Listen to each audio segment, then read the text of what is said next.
BJP നേതാക്കളെ ലക്ഷ്യമിട്ടുകൊണ്ട് honey ട്രാപ്പിന് ശ്രമം. ബംഗാളിൽ ജെയ്ഷെ മുഹമ്മദ് ഭീകരന്റെ കൂട്ടാളിയായ യുവതി അറസ്റ്റിൽ. ജെയ്ഷെ മുഹമ്മദ് ഭീകര സംഘടനയുമായി ബന്ധമുണ്ടെന്ന് സംശയിക്കുന്ന ഹമീം മൊണ്ടലിന്റെ കൂട്ടാളിയായ അർപ്പിത സർക്കാർ എന്ന യുവതിയെ പശ്ചിമ ബംഗാൾ പോലീസ് പ്രത്യേക ടാസ്ക് ഫോഴ്സ് ജാർഖണ്ഡിലെ സഹിഞ്ചിൽ നിന്നും അറസ്റ്റ് ചെയ്തിരിക്കുകയാണ്. പശ്ചിമ ബംഗാളിൽ ദേശീയ സുരക്ഷയെ തന്നെ ആശങ്കയിലാഴ്ത്തുന്ന ഹണി ട്രാപ്പ് ഗൂഢാലോചനയുടെ സൂചനകളാണ് പുറത്തുവരുന്നത്. മുഖ്യമന്ത്രി ഉൾപ്പെടെയുള്ള പ്രമുഖ രാഷ്ട്രീയ നേതാക്കളെയും ഉന്നത ഉദ്യോഗസ്ഥരെയും വ്യക്തിഗത വിവരങ്ങളും ഔദ്യോഗിക യാത്രാ വിവരങ്ങളും ശേഖരിച്ചുകൊണ്ട് പാകിസ്ഥാൻ കേന്ദ്രീകരിച്ചുള്ള ഭീകര ശൃംഖലയിലേക്ക് കൈമാറാൻ പദ്ധതിയിട്ടിരുന്നുവെന്ന നിർണായക വിവരങ്ങളാണ് ഇപ്പോൾ അന്വേഷണത്തിൽ പുറത്തു വന്നിരിക്കുന്നത്. അതായത് പാകിസ്ഥാന് വേണ്ടി ചാരപ്പണി ചെയ്യുന്നതുമായി ബന്ധപ്പെട്ട് ഇത്തരത്തിൽ ബംഗാളിൽ നിന്നുള്ള യുവതിയാണ് ഇപ്പോൾ പോലീസ് അറസ്റ്റ് ചെയ്തിരിക്കുന്നത്. കിഴക്കൻ ബർദാം ജില്ലയിൽ നിന്ന് അറസ്റ്റിലായ ഹമീം മൊണ്ടാലിനെ ചോദ്യം ചെയ്തതോടെയാണ് കേസിൽ പുതിയ വഴിത്തിരിവുണ്ടായിരിക്കുന്നത്.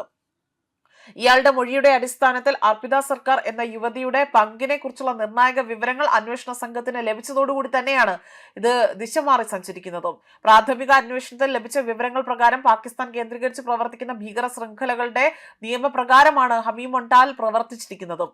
പശ്ചിമ ബംഗാളിലെ രാഷ്ട്രീയ നേതാക്കളുമായും സ്വാധീനമുള്ള വ്യക്തികളുമായുള്ള ബന്ധം സ്ഥാപിക്കുവാനും പിന്നീട് ഹണി ട്രാപ്പിലൂടെ തന്നെ രഹസ്യ വിവരങ്ങൾ അവിടെ കൈക്കലാക്കാനുമാണ് അർപ്പിതയെ ഉപയോഗിച്ചതെന്നതാണ് അന്വേഷണ ഏജൻസികളുടെ സംശയം.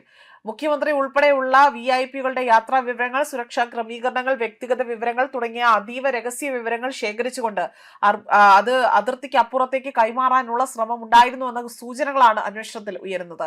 ഈ വിവരത്തിൽ പിന്നീട് സുരക്ഷാ ഭീഷണികൾ സൃഷ്ടിക്കുന്നതിനോ ആസൂത്രിത ആക്രമണങ്ങൾക്ക് ഉപയോഗിക്കുന്നതിനോ വേണ്ടിയാകാം എന്നതാണ് സാധ്യതയായി തന്നെ അന്വേഷണ സംഘങ്ങൾ ഇവിടെ പരിശോധിച്ചു വരുന്നത്. സംഭവവുമായി ബന്ധപ്പെട്ട് ഡിജിറ്റൽ തെളിവുകൾ അന്വേഷണ ഉദ്യോഗസ്ഥർ ശേഖരിച്ചിട്ടുണ്ട്. വാട്സാപ്പ് ചാറ്റുകൾ, കോൾ റെക്കോർഡുകൾ, മറ്റ് ഡിജിറ്റൽ ആശയവിനിമയ വിവരങ്ങൾ എന്നിവ വീണ്ടെടുത്തിട്ടുണ്ട്. അർപ്പിത സർക്കാരിന്റെ മൊബൈൽ ഫോൺ, ലാപ്ടോപ്പ് ഉൾപ്പെടെയുള്ള ഇലക്ട്രോണിക് ഉപകരണങ്ങൾ ഫോറൻസിക് പരിശോധനയ്ക്കായി തന്നെ പിടിച്ചെടുത്തിട്ടുണ്ട്. ഇത് ഒറ്റപ്പെട്ട സംഭവമല്ല എന്നും അതിർത്തി കടന്നുള്ള ഒരു വലിയ സംഘം രഹസ്യ ശൃംഖലയുടെ ഭാഗമായിരിക്കാമെന്നും അന്വേഷണ ഏജൻസികൾ സംശയിക്കുന്നുണ്ട്. ഈ ശൃംഖലയിൽ അവിടെ മറ്റാർക്കെല്ലാം തന്നെ പങ്കുണ്ടെന്നും എത്രത്തോളം വിവരങ്ങൾ ഇതിനോടകം തന്നെ ചോർന്നിട്ടുണ്ട് എന്നതും കണ്ടെത്തുന്നതിനുള്ള ശ്രമങ്ങൾ പുരോഗമിക്കുകയാണ്. ബംഗാൾ പോലീസും കേന്ദ്ര അന്വേഷണ ഏജൻസികളും സംയുക്തമായാണ് അന്വേഷണം മുന്നോട്ട് കൊണ്ടുപോകുന്നത്. ദേശീയ സുരക്ഷയെ ബാധിക്കാവുന്ന വിഷയമായതിനാൽ തന്നെ ഓരോ ഡിജിറ്റൽ തെളിവും അവിടെ വിശദമായി തന്നെ പരിശോധിച്ചു വരികയാണ്. ഈ കേസിന്റെ അന്വേഷണം പുരോഗമിക്കുന്നതിനോടുകൂടി തന്നെ രാജ്യസുരക്ഷയുമായി ബന്ധപ്പെട്ട കൂടുതൽ നിർണായക വിവരങ്ങൾ പുറത്തുവരാൻ സാധ്യതയുണ്ടെന്ന് തന്നെയാണ് കരുതപ്പെടുന്നത്. ന്യൂസ് ഡെസ്ക് കർമ്മ ന്യൂസ്.